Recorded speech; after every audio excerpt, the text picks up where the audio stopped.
In this Patreon requested video, we're going to take a look at some recent articles that have come out criticizing ARCC Capital. Over the past month or so, there's all of a sudden been a handful of articles on these websites like Seeking Alpha and The Motley Fool who are either bashing this company or have been claiming that they're going to significantly underperform in the year ahead. And I can somewhat understand why some people are concerned because I'm assuming this has to do with the Feds announcing recently that they anticipate cutting rates this year.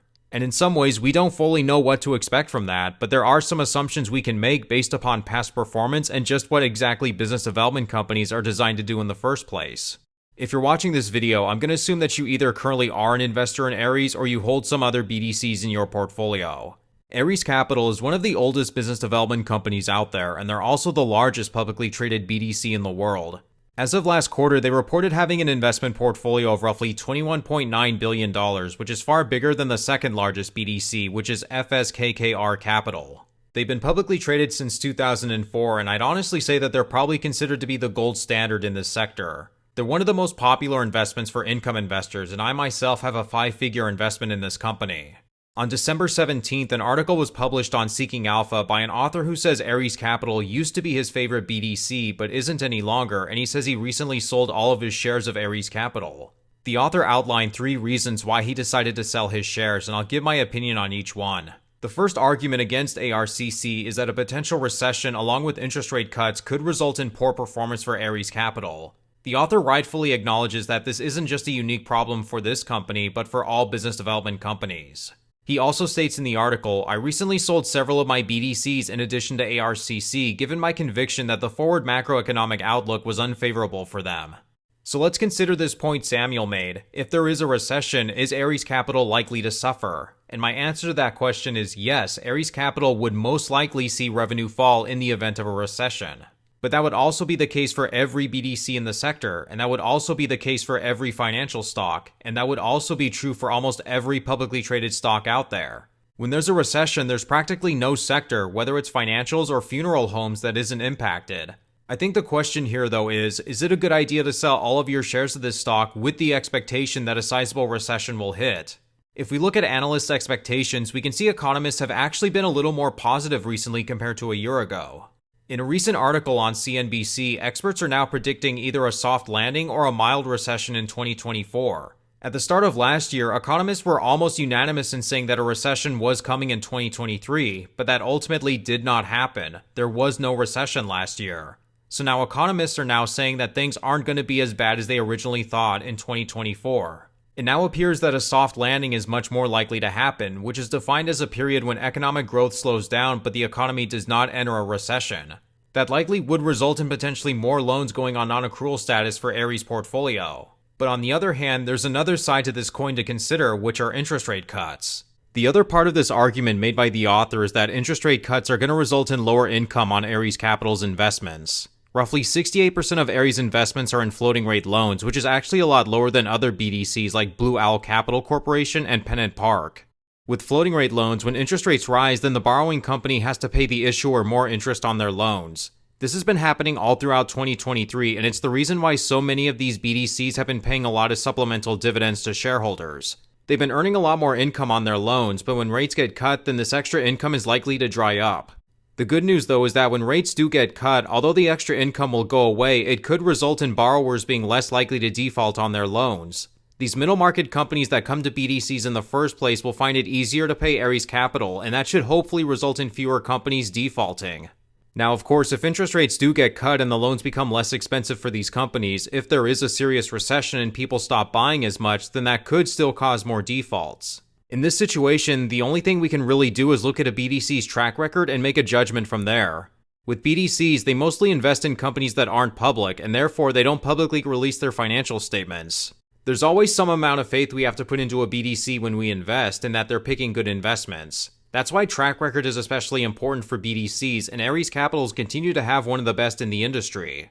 So considering their consistent track record along with their size and conservative payout ratio, I think this company could actually fare better in 2024 than some other BDCs. Also, I think it needs to be said that the Feds aren't going to just drastically start cutting rates. They know that that would cause a lot of chaos. If they do follow through on making cuts, then they're going to make them small and very gradually, not suddenly.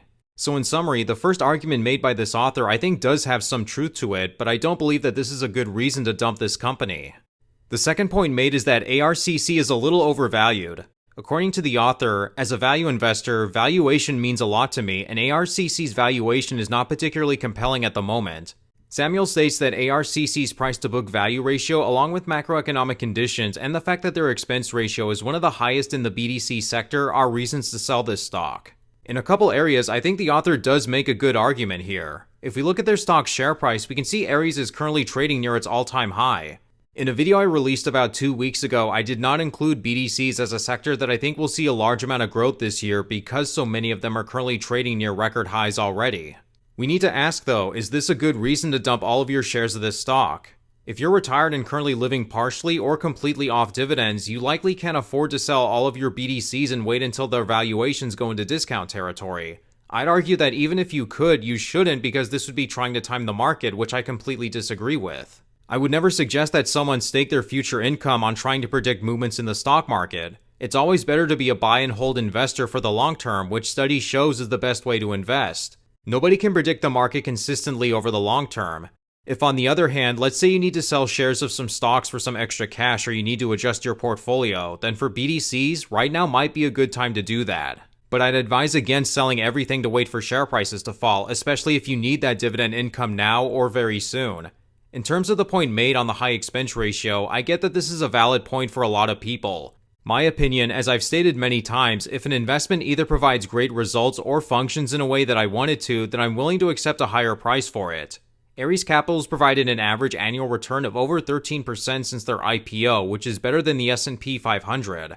In the case of some closed-end funds, which are well known to charge high expense ratios, if a fund can pay me high amounts of consistent monthly income, then again, I'm willing to accept a higher expense ratio. But that's just my opinion, and I know that there's plenty of people out there who would disagree with me. And that's going to be my opinion on Ares too. I've enjoyed their performance, so I'm willing to accept this higher expense ratio.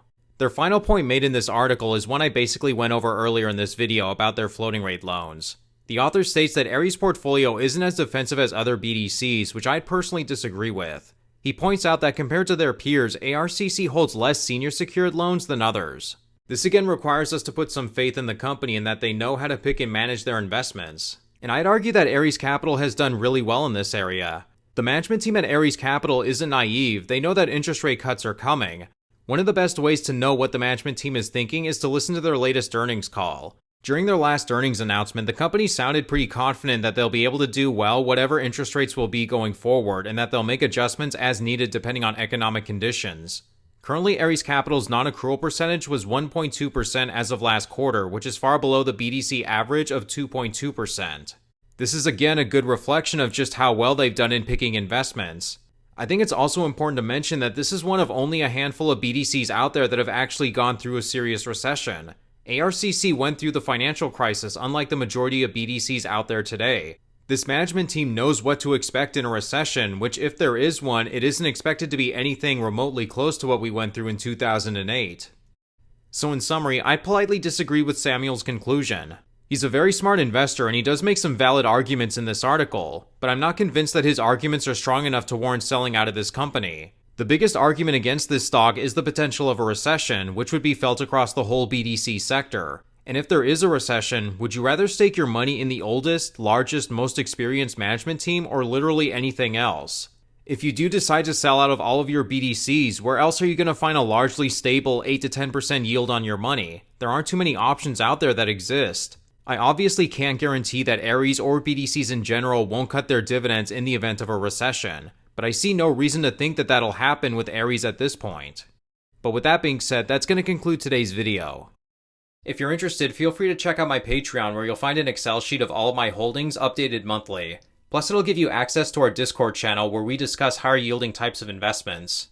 With that being said, thank you all so much for watching today's video. If you liked what you saw, then feel free to hit that like button below and click subscribe if you want to see higher yielding investing strategy content. Again, thank you all so much for watching today's video, and until next time, take care.